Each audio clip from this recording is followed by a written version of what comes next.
ചേട്ടാ സ്വാഗതം. സുഖമല്ലേ? തീർച്ചയായും സുഖമായിട്ടിരിക്കുന്നു. ജോബി ചേട്ടാ വണക്കം സാർ. വണക്കം. വണക്കം. നമസ്കാരം ചേട്ടാ. നമസ്കാരം. ഞാൻ ചേട്ടന്റെ അനിയനായിട്ട് വരും.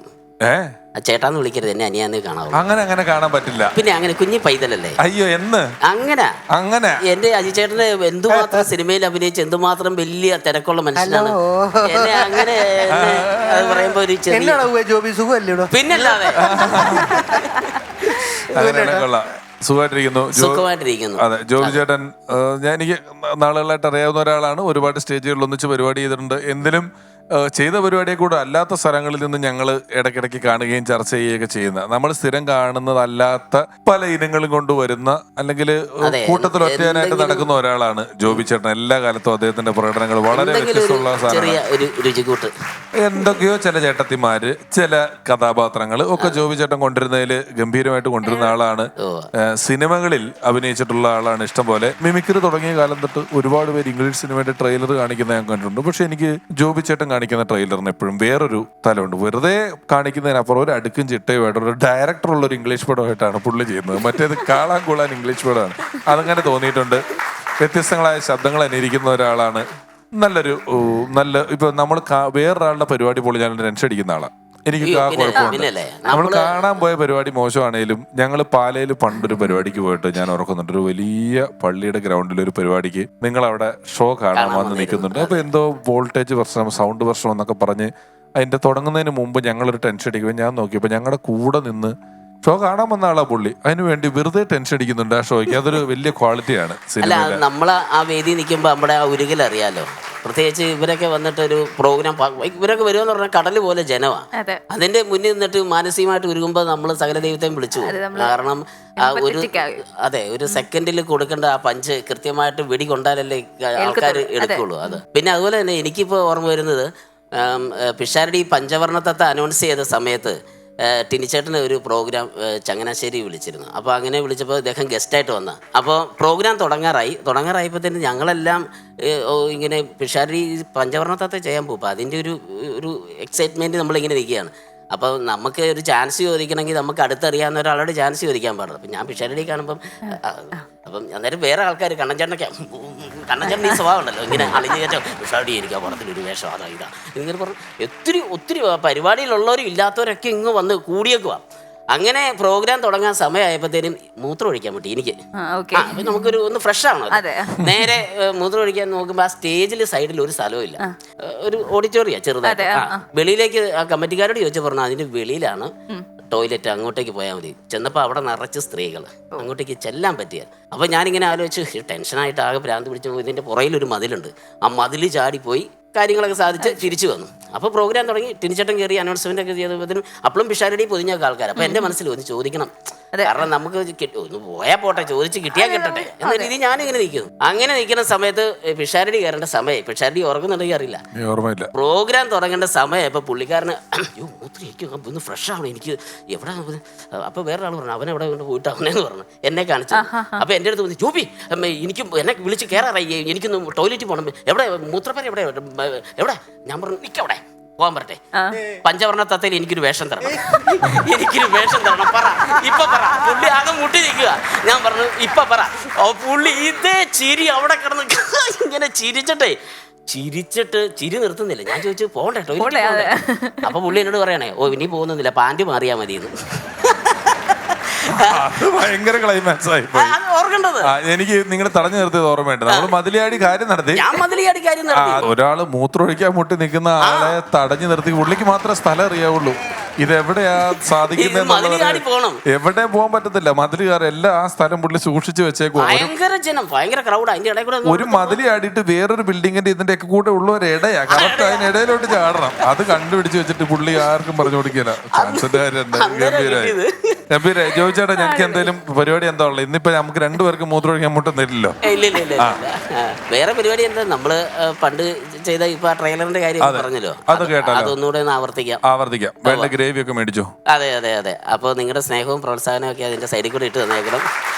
ഞാൻ കോടതി സമക്ഷം ബാലൻ വക്കീൽ എന്ന് പറഞ്ഞ സിനിമയിൽ അഭിനയിച്ചത്. അപ്പോൾ എൻ്റെ കൂടെ എന്ന് വെച്ചാൽ അദ്ദേഹത്തിൻ്റെ കൂടെ നിന്ന ഒരാളാണ് ഞാൻ. അതിൻ്റെ അകത്തൊരു തമാശ ഉണ്ട്, അത് പിന്നെ പറയാം അല്ലേ? അത് പറഞ്ഞിട്ട് പോയാൽ മതി. അതെയോ? അങ്ങനെ അജുവിന് മൂത്രമൊഴിക്കാൻ മുട്ടിയിട്ട് അത് ഈ പറഞ്ഞ പോലെ എനിക്ക് സിനിമയിലൊക്കെ അഭിനയിക്കാനായിട്ട് അവസരം ഉണ്ടാക്കി തന്നത് ദിലീപേട്ടനാണ്. അപ്പോൾ അദ്ദേഹത്തിൻ്റെ സിനിമയായിരുന്നു കോടതി സമക്ഷം ബാലം വക്കീൽ. അപ്പോൾ അദ്ദേഹത്തോട്ട് ഇങ്ങനെ പറഞ്ഞപ്പോൾ പറഞ്ഞേടാ വാ നമുക്ക് സംഭവം ചെയ്യാം എന്നങ്ങനെ വിളിച്ച് അദ്ദേഹത്തിൻ്റെ ഓപ്പോസിറ്റ് ഗുണ്ടാ ടീമിൽ ഉള്ള ഭീമൻ രഘുവിൻ്റെ ഒരു ഗുണ്ടാ ടീമിലുള്ള ഒരു ആളായിട്ടാണ് ഞാൻ സംഭവം എടുത്തോണ്ടിരിക്കുക. അതിൻ്റെ ഇടയ്ക്ക് ദിലീപേട്ടൻ്റെ എനിക്ക് ഡയലോഗൊന്നും ആയിട്ടില്ല. ഞാൻ ദിലീപേട്ടൻ്റെ അടുത്ത് പറയുന്നത് ദിലീപേട്ടൻ 2 ഡയലോഗ് 2 മതി, ഈ സീനിൽ നിങ്ങളെല്ലാം ഉണ്ടല്ലോ, നോക്കട്ടെടാ തരാം, ഞാൻ മിണ്ടല്ലേ തരാം എന്നൊക്കെ പറഞ്ഞു വിളി. അത് കഴിഞ്ഞിട്ട് ഈ സംഭവം ഷൂട്ട് എടുത്തോണ്ടിരിക്കുക, ആക്ഷൻ പറഞ്ഞുകൊണ്ടിരിക്കുന്ന സമയത്ത് അവിടെ വെച്ച് അവരൊരു സംഭവം ക്രിയേറ്റ് ചെയ്ത്, അപ്പോൾ ഇവൻ ഈ ഡയലോഗ് പറയട്ടെ, എനിക്കല്ലേ വിക്ക്, ബാബുവേട്ടനാണ് വിൽക്കുന്നത്. ദിലീപേട്ടൻ അതിനകത്ത് വിക്കാണ്. അപ്പം ബാബുവേട്ടൻ എന്ന് പറഞ്ഞത് ഞങ്ങളുടെ കൂടെയുള്ള ഭീമൻ രഘുവാണ്. അപ്പോൾ ഭീമൻ രഘുവിൻ്റെ ടീമാണ് ഞാൻ. അപ്പോൾ എനിക്കല്ലേ വിക്ക്, ബാബുവേട്ടനാണ് വിൽക്കെന്ന് പറയുന്നത്. ആ സാധനം പറയുമ്പോൾ എനിക്കിട്ട് അടിക്കും. എനിക്കല്ലേ വിക്ക്, ബാബുവേട്ടനാണ് വിൽക്കെന്ന് പറയുമ്പോൾ ഭീമന്റെ ഒറ്റ അടിയാണ്. ആ ഒറ്റ അടി എനിക്കിട്ട് കവിളിട്ട് കൊണ്ടു. അയ്യോ ശരിക്കും. കാരണം അത്രയും വലിയ മനുഷ്യൻ, വലിയ കയ്യ്, അത് വന്ന് നമ്മളെ സ്പർശിച്ചാലോ വലിയ കൊള്ളല എനിക്ക്. ഇതിങ്ങനെ കൊണ്ട് ഞാനിങ്ങനെ തിരുമ്പി വയ്ക്കുമ്പോഴത്തേക്കും ഈ അയച്ചേട്ടനൊക്കെ അവിടെ മോണിറ്റർ അവിടെ ഇരിപ്പുണ്ട്. നമ്മുടെ ഡയറക്ടർ ബി ഉണ്ണിക്കൽ സാർ മോണിറ്ററെ കണ്ടിട്ട് അടി കൊണ്ടെന്ന് തോന്നുന്നു. അവര് ചിരി അങ്ങ് ചിരിക്കാൻ തുടങ്ങി. അന്നേരത്തിനും ദിലീപേട്ടന് ഒരു സംശയം, നിനക്കിട്ട അടി ശരിക്കും കൊണ്ടോ? ഞാൻ പറഞ്ഞു ഇല്ല കൊണ്ടില്ല, എന്നാലും കൊണ്ടില്ല, കൊണ്ടു. ഞാൻ പറഞ്ഞു കൊണ്ടു. അല്ല നിനക്ക് വലിച്ചാണ്, വേദനിച്ചോ? ഇല്ല വേദനിച്ചൊന്നും ഇല്ല. അങ്ങനത്തെ ഭീമന്റെ ചേട്ടൻ ഒരു ചെറിയൊരു ഇത്, പിന്നെ അടി കൊണ്ടെന്നും പറഞ്ഞു വേദനിച്ചില്ലെന്ന് പറയുന്നത്. കൂടെ നിൽക്കുന്നതുകൊണ്ട് എടാ ഞാൻ നിന്നെ ഒന്ന് അടിച്ചു നോക്കാം, വേദനയുണ്ടെ പറയണേ. ഇങ്ങനെയാണോ അടിക്കുന്നത്? ഭീമന്റെ അവരോട് ഇങ്ങനെയാണോ അടിക്കുന്നത് ചോദിച്ചു. അത് മാത്രല്ല, ആദ്യം ഈ ഇടയ്ക്ക് വെച്ചിട്ടേ നിനക്ക് അടി കൊണ്ടത് വേദനിച്ചോ? അപ്പൊ വേദനിച്ചോ? അപ്പൊ അവിടെ ചെറിയൊരു കറക്ഷൻ വന്നു, ഒന്നുകൂടെ പോം. അങ്ങനെ 4-5 ടേക്ക് 4 അടിയാ കൊണ്ടത്. ആദ്യം ഇത് അടിച്ചു കഴിഞ്ഞപ്പം സെറ്റിൽ എല്ലാരും സ്പോണ്ടേനിയസ് ആയിട്ട് കൊടുത്തതാ. നീ അല്ലേ എനിക്കാണ് വിൽക്കെന്ന് പറഞ്ഞു. അപ്പൊ അടി കൊണ്ടപ്പോ റിയാക്ഷൻ എല്ലാരും ചിരിച്ചു. രണ്ടാമത്തെ ആയപ്പോഴും എല്ലാരും ചിരിച്ചു, ചേട്ടനും ചിരിച്ചു. 4-5 ആയപ്പോണ്ടല്ലോ നമ്മൾ ചിരിക്കുന്നുണ്ട്, ചേട്ടൻ ആ ചിരി അങ്ങ് പോയി. എന്റെ കണ്ണിക്കൂടെ വലിയൊരു കയ്യല്ലേ. അപ്പോൾ എന്തായാലും ഞാൻ ഒരു ഇംഗ്ലീഷ് ഫിലിമിൻ്റെ ട്രെയിലർ കോമഡി രൂപേണ ഒന്ന് അനുകരിക്കാൻ ശ്രമിക്കുകയാണ്. നന്നാവുകയാണെങ്കിൽ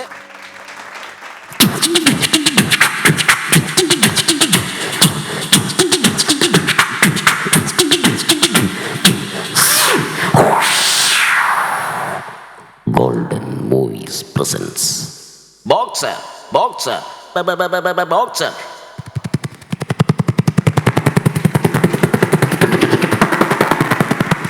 Where is the speed one? I miss a scam. Scam, come on this fire.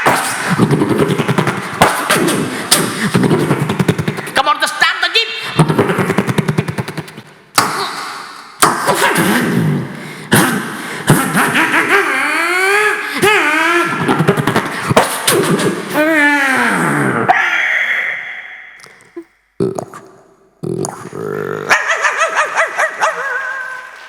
Don't talking. Don't talking.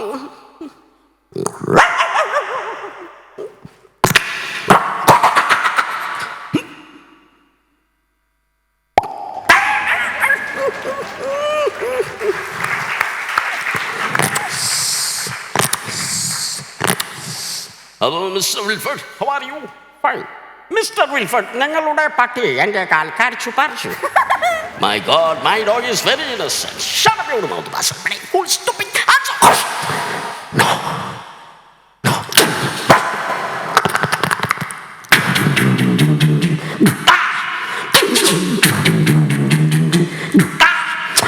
No.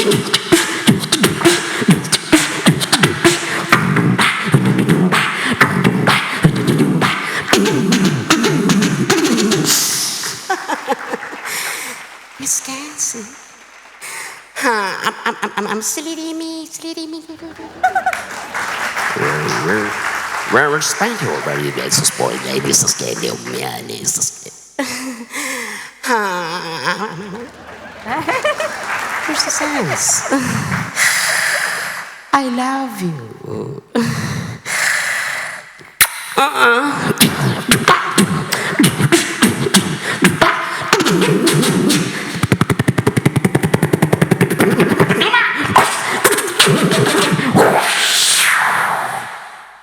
Golden Movies presents Boxer Boxer boxer.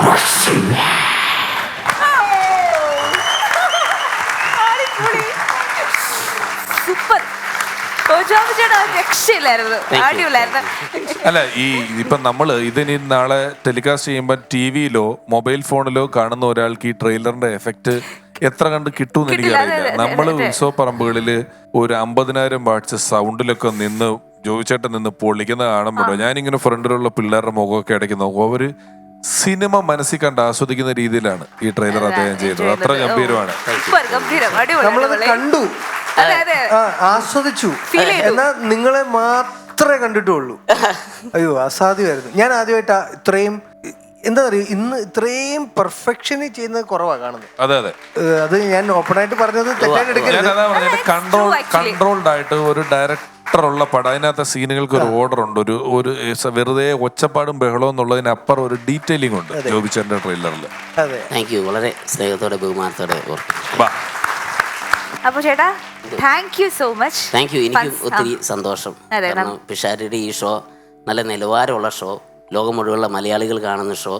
ഇപ്പോഴത്തെ ഈ കാലഘട്ടത്തിൽ നമ്മളെ ഈ സാഹചര്യത്തിൽ വിളിച്ചതിൽ ഇങ്ങനെ ഒരു സ്നേഹം തന്നതിന് ഒത്തിരി നന്ദി. Thank you.